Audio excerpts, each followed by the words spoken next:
Bene, eccoci insieme anche oggi. Abbiamo l'onore, direi, di ospitare con noi Silvio Cecchinato, ricercatore storico, con il quale ci accomuna un impegno comune, che è quello di non dimenticare.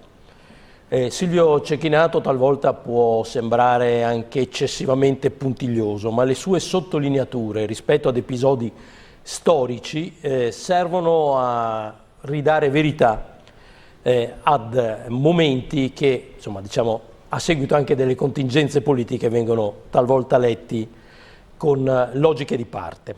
Detto ciò, per capire lo spirito di questa trasmissione, inizierei leggendo qualche brano da una poesia, Le stragi, di Pablo Neruda. Scriveva: «E la morte del popolo fu come sempre è stata, come se non fosse morto nessuno e nulla, come se fossero pietre quelle che caddero sopra la terra o acqua sopra l'acqua. In mezzo alla piazza avvenne questo delitto. Nessuno occultò questo delitto. Questo delitto avvenne in mezzo alla patria». Ci riferiamo a quanto accadde a Padova il 17 agosto del 1944. Il giorno prima venne assassinato il colonnello Bartolomeo Fronteddu e di questo assassinio vennero accusati 10 partigiani che vennero uccisi il giorno dopo. 7 nella caserma di Chiesa Nuova, dove erano già reclusi, e 3 in via Santa Lucia vennero impiccati. Rispetto a questi 3 impiccati c'è anche un episodio ulteriore da ricordare. Venne impiccato il medico Flavio Busonera e con lui altri 2 partigiani che però a quell'epoca e anche negli anni successivi vennero identificati come 2 delinquenti comuni. In realtà non era così ed è stato accertato negli anni, in qualche maniera acclarato in tempi recenti. Questo grazie all'impegno di Silvio Cecchinato e di pochi altri. Detto ciò, la puntata di quest'oggi parte dalla locandina, dal manifesto che ricorda appunto il 75esimo anniversario dell'eccidio nazifascista del 17 agosto 1944. Per la prima volta viene definito eccidio e non rappresaglia come nelle ricorrenze precedenti. Sembra un dato banale, ma sta a significare una cosa, che quelle 10 persone che vennero uccise non c'entravano assolutamente nulla con l'assassinio del colonnello Fronteddu, che in realtà venne ammazzato da 3 sicari per questioni che oggi definiremmo di cuore, legate a vicende sentimentali. Spero di aver inquadrato bene il ricordo di questa giornata. Silvio Cecchinato, quali sono le novità che grazie ad un lavoro certosino è qui a raccontarci? Le novità stanno, ecco, intanto saluto gli ascoltatori e ti ringrazio per le parole.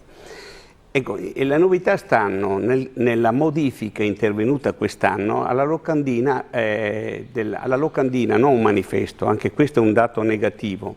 Una volta apparivano i manifesti su tutti i muri di Padova che commemoravano questa strage che ha un rilievo a livello nazionale dal punto di vista storiografico. Si può dire che è la chiave di volta della storiografia padovana, veneta e in parte nazionale.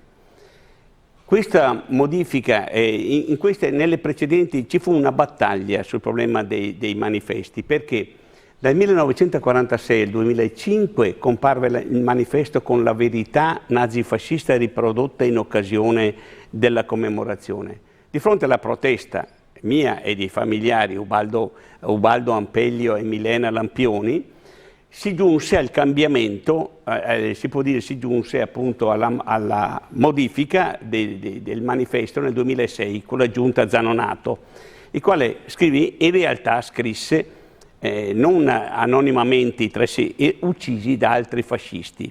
Poi giunse la giunta Bitonci che cancellò il termine fascista. Caduta la giunta Bitonci 2014-2016, in cui scomparve il manifesto e venne sostituito da una locandina, l'anno successivo con la giunta Giordani, quella attualmente che è in vigore, ricomparve la scritta in realtà uccisi da altri fascisti. Anche lo scorso anno ricomparve, è sparita quest'anno.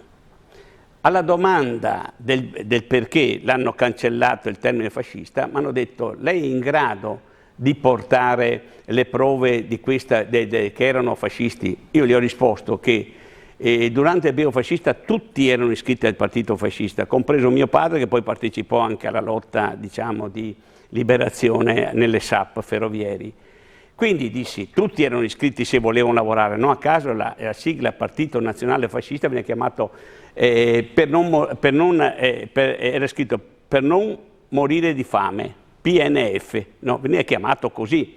Appare evidente poi, abbiamo la Riondetti nei suoi diari padovani, ricorda che bruciavano i tedeschi, i fascisti, gli ultimi giorni, erano immensi falò davanti a casa sua a Padova, ricordava nel diario padovano del 27 aprile, bruciavano tutti i documenti e le carte. Infatti gli atti processuali non si trovano, sono stati eliminati sia durante i giorni a liberazione che dopo. Alcuni fascicoli sono scomparsi anche dopo. A proposito di cose che non si trovano, non si trova neanche una fotografia che testimoni la fucilazione dei 7 partigiani nella caserma di Chiesa Nuova, giusto? Esatto. Mentre ci sono le foto delle impiccagioni in via Santa Lucia. Ce ne abbiamo in testi a rilevanza nazionale, ne cito così uno plateale, e Storia Illustrata del 1960, in cui comparivano tutti e 3 partigiani, tra l'altro, compariva questa foto qui, mentre non compare nessuna foto dei fucilati. Io la vidi casualmente da mio padre, Agostino, ferroviere come me, però poi scomparve, non la ritrovai più. Il guaio qual è? Che nell'Istituto Storia della Resistenza, che dovrebbe fare la ricerca, e l'ANPI e tutte le altre associazioni non hanno mai curato la ricerca nemmeno di questa foto. Noi sappiamo... Perché è importante questa foto? È importante perché questa foto testimonia come furono fucilati anche, il perché della reazione di Piero Bon. Narrano alcuni testimoni che Piero... dedicata oggi la caserma di Chiesa Nuova. La chiesa, dove furono assassinati. Era un giovane militare. Era un giovane militare, era un ufficiale con Marangon Vittorio, tra l'altro erano anche amici, e era un giovane ufficiale che appunto per questo comandava, era commissario a Brigata Stella nelle zone vicentine, ed era con Pino Clemente Lampioni commissario politico, tra l'altro. E quando fu messo al muro, praticamente, lui si girò e chiese di essere fucilato non di spalle e seduto. Perché in realtà vennero fucilati seduti e legati ad una sedia. Ecco, esatto, vennero fucilati seduti e una sedia. E nessuno degli dando oratori... le spalle al plotone. E nessuno degli oratori, esatto, e nessuno degli oratori ufficiali che amano presentare se stessi ma non fanno ricerche evidentemente, fuorché quelli storici, e mi riferisco a Fabris e Panocchia, ma le new entry, nessuno di questi cita, non sanno nemmeno se sono stati fucilati in piedi e seduti, ma è una storia importante perché? Ecco. Perché chi è che rileva il fatto di fronte a questa vicenda? Un battaglione cecoslovacco. Esattamente, il 3° battaglione cecoslovacco che viene spostato, arretrato dalla zona del Po e viene portato verso Padova, in cui risiedeva già il 2° battaglione diretto da Franche, che era in collegamento con la resistenza e anche con Londra, tra l'altro, perché i boemi sono stati occupati dai tedeschi e ceduti dagli occidentali. Questo, allora, perché è importante questo fatto? Per 2 motivi. Prima perché loro entrano il giorno 19 e trovano, durante la perlustrazione, trovano delle sedie con dei lacci tagliati, bagnati di sangue. Chiedendo informazioni dissero che erano stati fucilati, raccolsero le sedie, le collocarono in un capannone, recitarono una messa e collocarono una croce nel luogo in cui vennero fucilati, che poi è il luogo in cui si trova la lapide, una lapide contestata, quella attuale in caserma Piero Bon. Perché questo mi sembra un dato molto significativo, perché su quella lapide sono accomunati i partigiani uccisi e i 3 sicari che invece uccisero il colonnello Fronteddu, giusto? Esatto, verità accertata e condivisa, perché il fatto che riguarda, questo fatto del 17 di agosto è l'unica verità condivisa che ammutolisce anche le new entry fasciste di adesso, perché loro, i fascisti, non parlano mai di questa vicenda, perché ci pensano gli altri a occultarla, a confondere le idee, ci pensano quelli che dovrebbero tutelare la memoria. Questo è molto importante perché i 3 sicari, Fai, Gagliardo e Calore, furono fucilati dopo un processo sommario realizzato ai mesi dopo un mese dopo. E ci sono le notizie del 15 settembre, uccisi nel Gazzettino, uccisi i tre esecutori del colonnello Fronteddu. Quindi loro a misero. Ecco, mi pare che a ordinare le 10 esecuzioni fu l'allora prefetto Menna, giusto? Certo.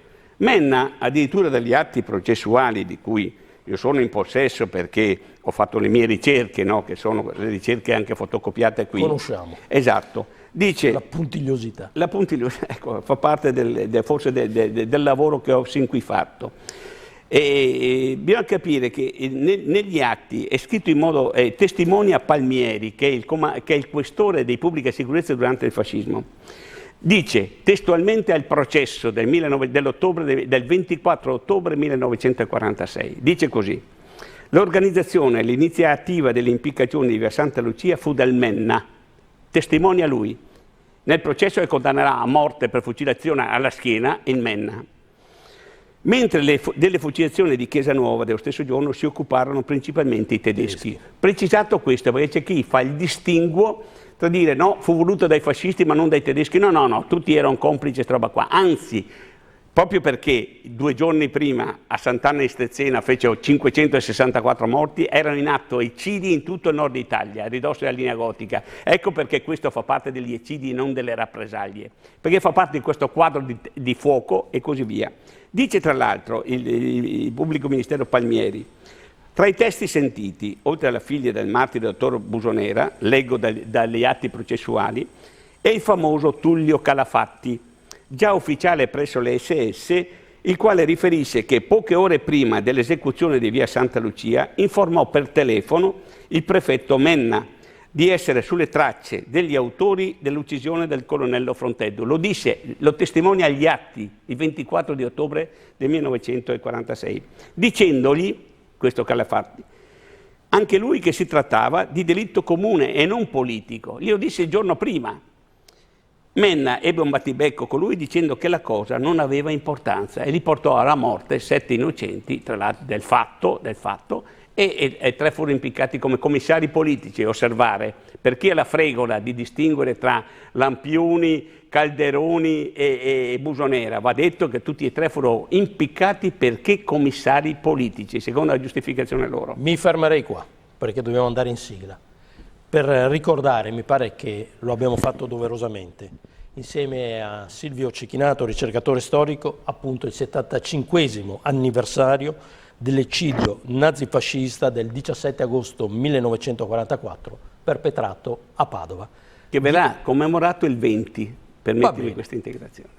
Grazie, alla prossima. Grazie a voi. E onore a chi è protagonista della libertà di cui possiamo godere oggi.